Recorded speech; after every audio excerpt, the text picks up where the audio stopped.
At face value, this may appear to be a ridiculous video idea. Me dressed as Santa, wandering around building shelters in the dark, and of course stopping to have a hot chocolate cooked by the Riverside.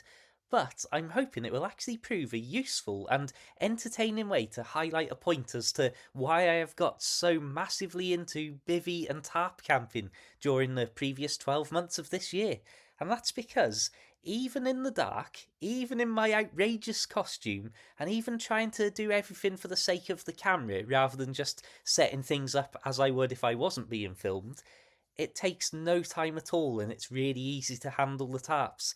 So here I'm just making a really small basic shelter, as originally I was going to be just testing out an idea on this particular night for a video about ultra lightweight camping. So I've got a super light tarp S here, so this is only 2.8 by 1.5 meters, really lightweight obviously, and as you'll see here, I'm building a slightly modified lean-to basically.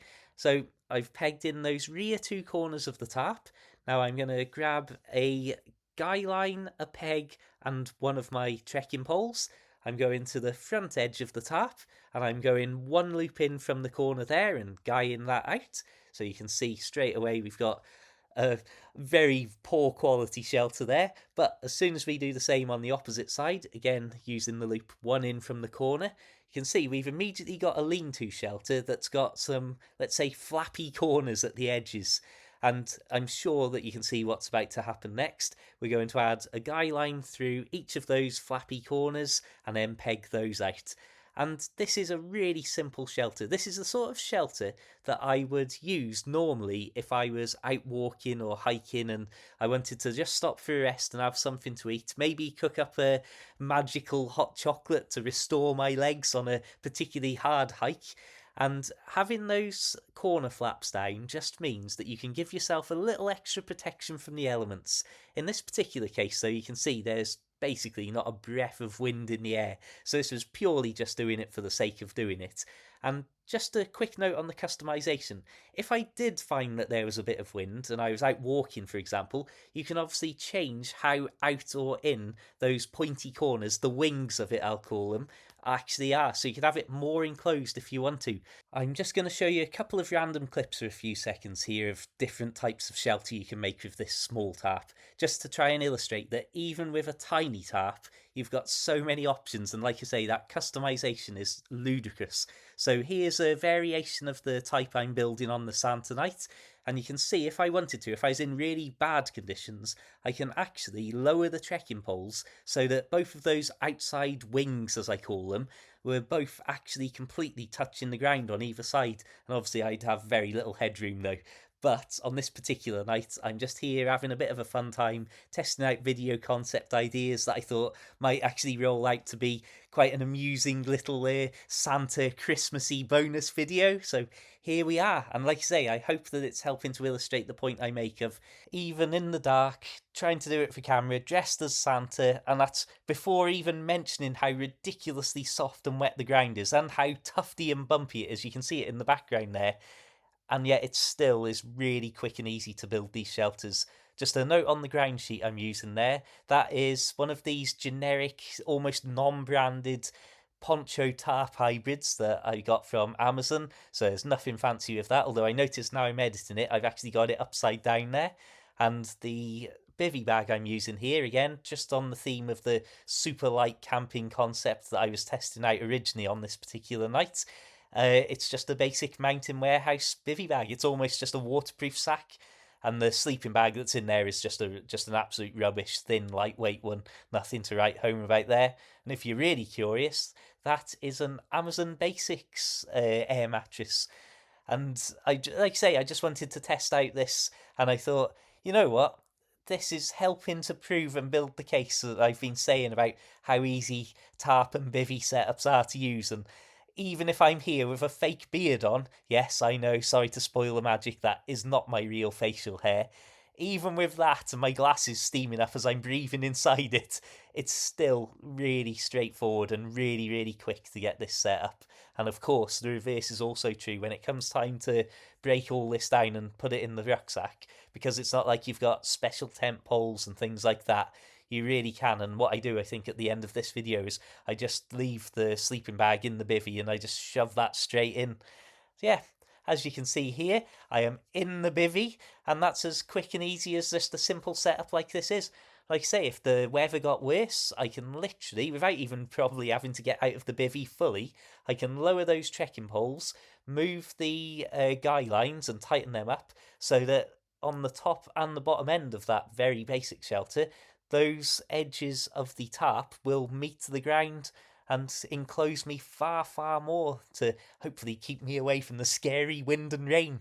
Just to absolutely clarify what I mean there, this is it basically, like I say, with shorter poles at the front, whether they're sticks, trekking poles, whatever you're using, you can see you can actually peg each corner down to the ground and then just keep adding pegs and guy lines to keep all of the flapping to an absolute minimum. But you get the general idea with this. You can see even the asymmetrical setup there.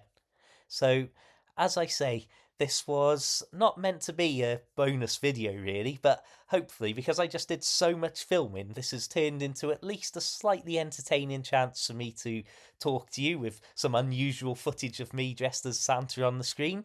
So at that point, you just saw me put my little bag on and come out towards the river here, and I forgot at first, and I was walking off without my actual water bottle, and I'll be honest, I wouldn't particularly want to try and boil up the river water at this particular moment because you never know what might be running off into it in certain areas.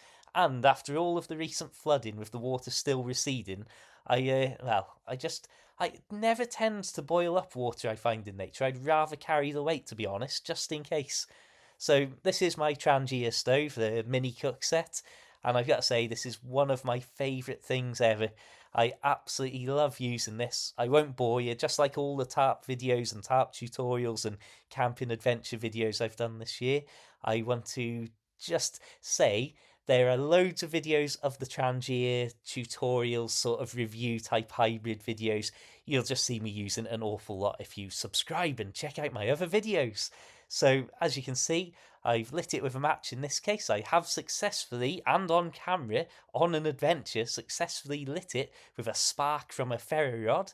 And you can see it's just a case then of putting the lid on. That lid can be used as a frying pan and stuff like that, so it's multi-purpose. And I'm just a big fan of this little set. It's not sponsored, again, this is something that I bought with my own money, so I just really love using it. It's just a nice item that I thoroughly appreciate. I think it's almost like a meditative experience where you're just there slowly watching the flame dance around. And as you'll see, I'll throw in a couple of little shots from the few minutes that it took to boil up the water, but you start to see the flame gets a little bit bigger, and in the darkness especially, it can give your position away. If you were stealth camping, as this is burning away and boiling up your pot or frying your eggs or whatever you're trying to do with it, you can see the flame will start licking up and around the pot itself. So maybe not ideal for stealth purposes, but certainly not something that I would ever want to be without in the future, because I just love it. As you can see, it works, and that's the most important thing sometimes. If you're in a pinch and you need some boiled water, then you'd be very glad to have that flame dancing around. But you can see here, that really would give your position away if you were trying to stealth camp. And another thing that I love about it, because it's such a simple thing, just an alcohol burner, to put that flame out, we've literally just got a simple cap that we're going to put on. And as if by magic, how quick, simple, and easy was that? Anyway, I suppose it's about this time that I should start thinking about wrapping this video up. And I'll simply say, from the Riverside, whatever time of year you're watching this, I hope you're having a fantastic day. I hope you thoroughly enjoy whatever you celebrate in December, if anything. For me, I'll say Merry Christmas, and thank you very much for watching. I'll leave some links in the description to some of the items you might have seen me using here on Amazon. If you buy through those links, I will get a commission, so it's a great way to support this channel if you are interested in buying some of these things anyway. And I will say, please stop looking at the fact my trousers are ripped. I promise I was wearing normal trousers beneath that. But all in all, have an absolutely wonderful Christmas. Have a fantastic 2026, and I hope you'll join me for many more videos and camping adventures to come. As always, I'd like to say a massive thank you just for watching these videos, And an even bigger thank you to everybody who's supported me, whether through channel membership, Facebook subscriptions, PayPal, coffee, and like I say, even just buying things through the Amazon links if you're looking at getting some of this sort of outdoors kit. It all helps, and I couldn't have done half of the stuff I've done on video this year without the incredible support from so many of you. So thank you very much, everybody. I could not be more grateful for how this year has gone, and I really hope I can continue to deliver stuff that you're interested in and find amusing or maybe even educational sometimes well into the next year and beyond. Thank you very much, everybody, for absolutely everything.